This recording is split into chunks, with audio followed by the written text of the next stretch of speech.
electric vehicle technology in Indian conditions is not likely to give us the kind of results we want, let's say, in the next 10 to 15 years.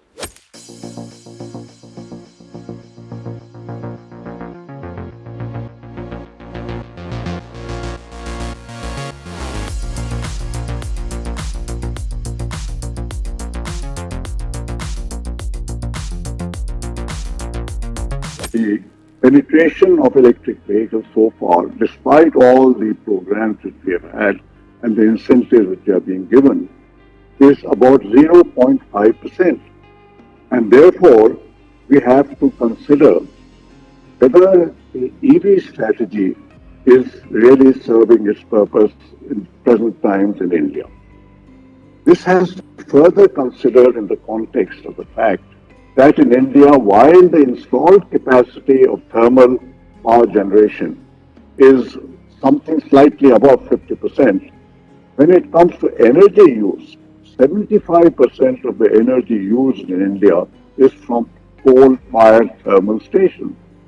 And therefore, the reduction in the greenhouse gases by using electric cars, when 75% of the total energy is coming from thermal power stations, becomes much, much less than what is generally thought. Electric cars in this circumstances are not clean cars at all. And therefore, we need to look at this, and electric cars may become relevant in India in a much larger measure when it comes to bigger cars and when the contribution of coal-fired energy in the consumption of the people in this country becomes much, much smaller. What alternatives do we have which we can look at for India? We have already found that CNG is an acceptable fuel for small cars in India. People prefer and buy CNG cars readily today in India. The transmission and distribution network in India, compared to the Western countries, is much, much weaker. We are all aware of the various outages which happen even when power supply is available because the transmission system will.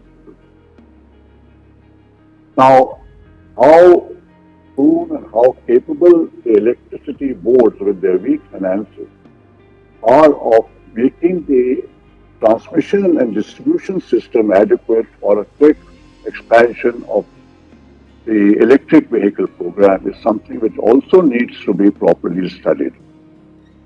Another important point I would like to highlight is that India has no reserves of lithium or cobalt. These are required for electric vehicles, whether in the battery for the vehicle or for storage of energy. The strategic and economic long-term impact of importing these materials in large quantities to support all our energy needs to be seen. And that makes it even more important to look at other sources of energy where we don't have to depend on outside. We can generate a lot of our energy through bio-CNG, natural CNG and import of some CNG, and by using hybrid technology. And therefore, my last point in this suggestion is that hydrogen is another serious long-term option. We need to study this also. And the Prime Minister has rightly called for expansion of green hydrogen production. We need to do more work in this area. But overall, I would submit for consideration of this summit that electric vehicle technology in Indian conditions is not likely to give us the kind of results we want, let's say, in the next 10 to 15 years.